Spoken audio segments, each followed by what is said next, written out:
Alrighty, and we are back. Welcome back to part 4 here, or level 4 to be more specific. So if you look behind you directly, you can see Phil's corpse and the graves.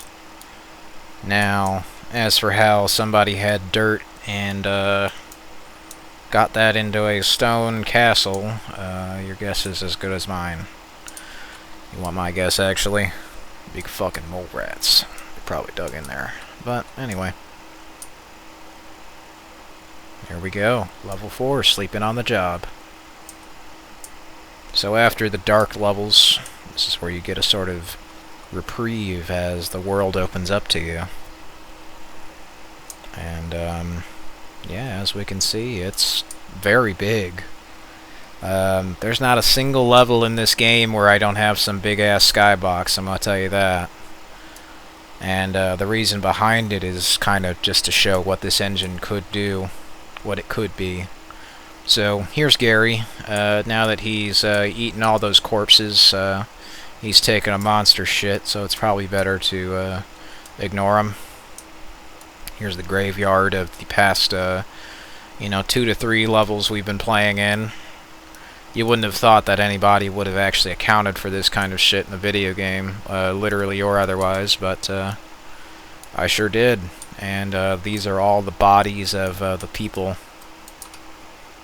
who were in the last couple levels. Nothing of note here. Seems deathly quiet. It's rather, if there were nothing here, why would I tell you? But, anyway, your objective is to report to Forward Operating Base Buddy on the outskirts of town. Now, a lot of people got mixed up and thought, oh, well, I have to go through here first, but it's locked, so no. I would figure that it'd be obvious you go towards the way that has the light shining on it, as opposed to the way that's dark and dingy, but what the fuck do I know? I made the thing. So, we go over here. It's a shame all of this was left to rot. I miss heavy tech. And that I do. The fuck happened to shit that used to be rugged? But, anyway. Up here you can go. You can see there's a nice view. There's another nice view up there on that tower. The towers here are watchtowers for patrolmen. This was a forward operating base buddy auxiliary part that was under construction, and the order was given to destroy everything here in the city to stop the contamination of the virus that'll soon pop up. As we can see, a very big horizon there. It's nice and sunny. Kind of makes us a good contrast to the last 2 levels, which were very dark and atmospheric. Now, in the process of this game being made, there were a lot of people who aren't with us anymore, and if we go over here, this was one of the pets who, during the development of the game, unfortunately and rather tragically passed away.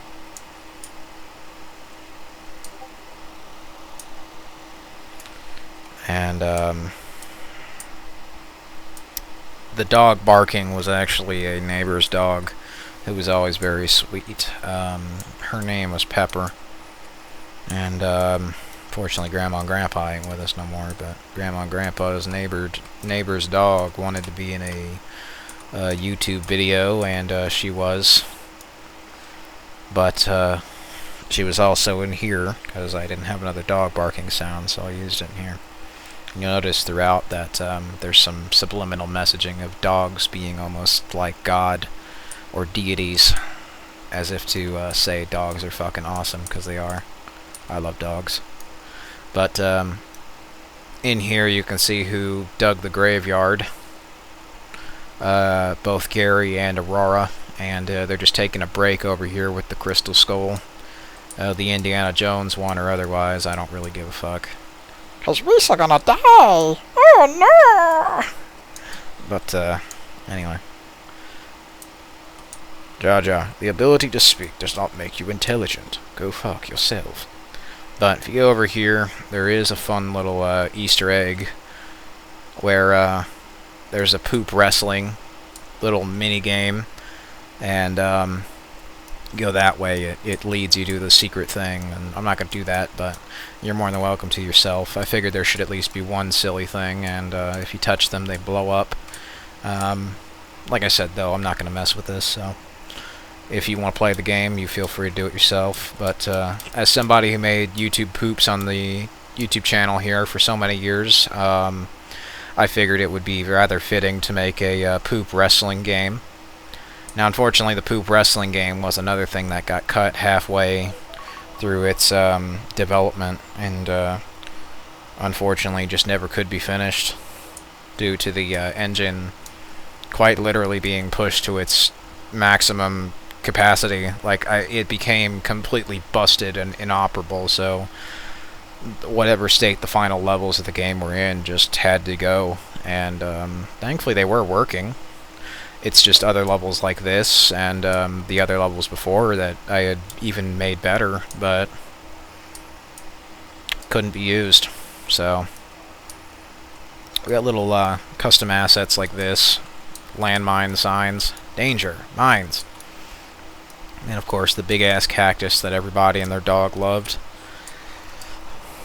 More people liked that cactus than played the game, so that's kind of fun. Well, maybe not for me, because I figured they would have played the game and, you know, gone and seen the big-ass cactus, but, you know, I had a little too much faith in people. And too much faith in this game, clearly, because it's not working. Let me just, there we go. Remember, guys, the cactus is a lie. There was a joke cactus, I think, with a cake in it in one of the earlier builds of the game, and there was a landmine poisoned cake, if you will. Now Phil, the way he dies is he choked on that cake, and then he got blown up by a landmine. How's the cake there and over there at the same time? Well, Marcus had to take what was left of the body and drag it over there. Hope no one would notice. I had to put a landmine in Phil's cake to kill him.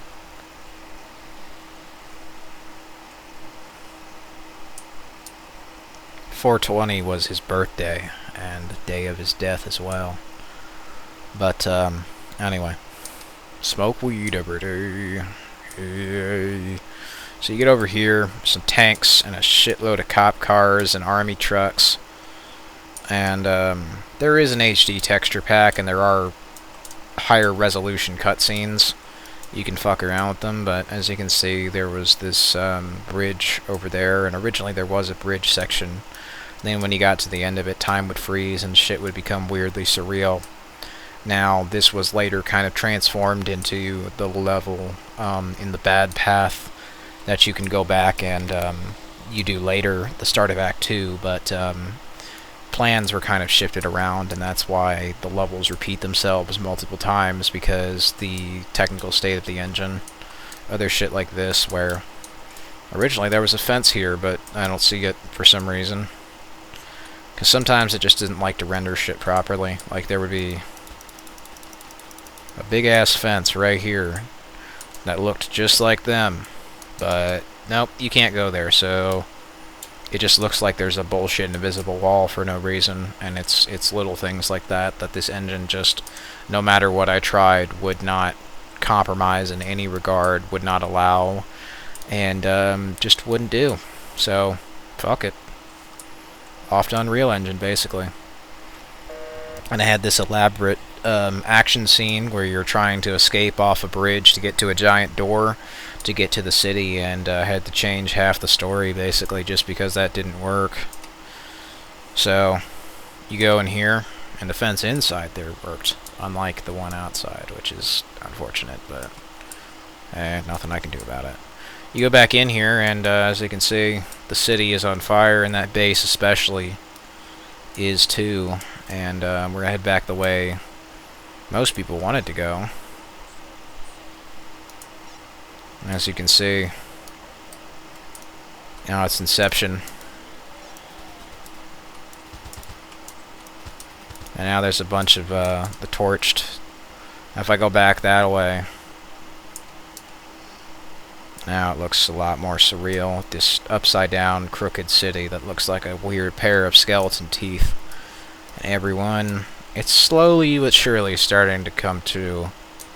But as you can see, giant blimps and other fun shit too. It's slowly but surely starting to appear. The end of the world. And we go over here. What you can do is you can grab some guns off of the dead bodies. George and his buddies are going to try and kill you. If you don't know, this is George, or was George. Lucas or otherwise, I'm not particularly picky, but you're going to go over here and you're going to fight George and his buddies. And they're going to try and kill you, and you're going to try and kill them.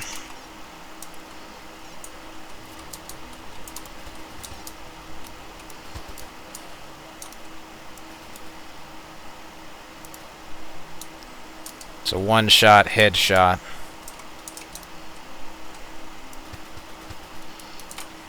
And yes, the gun can also jam too. So I'm pretty low on ammo on that one. I'm going to reload.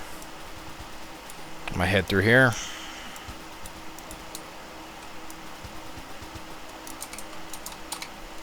Uh-oh. Got a few of them trying to bum rush me. My AI was alright with this section, thankfully. They did learn how to take cover. And that took a while to figure out the programming for that shit, how they'd actually go from car to car, because sometimes they do still get stuck on them, but really the majority of this game was learning basic game design, putting it into concept, and then kind of making it look pretty, so it looked somewhat polished. It's pretty good for the portfolio, thankfully. Just learning a bunch of skills like sound design, game design, development shit, optimization, bits of animation, texture work, music, cutscenes, video editing, almost anything you could think of, which was kind of the craziest thing. Making a game that looked like a AAA release from the Xbox 360 or something, but by myself, and that was kind of the fun part of it. It was just the natural sort of evolution of learning, I guess. I'd always loved video games, but I'd always wanted to make one, and it was a little tricky, but it ended up being worth it in the end for what I took out of it, and I've kind of started applying to Unreal Engine 4. But anyway, so here's a lovely destroyed city and cool shit that I made. Now, there were a few other Easter eggs, like you could jump out of the map and you could explore all that city.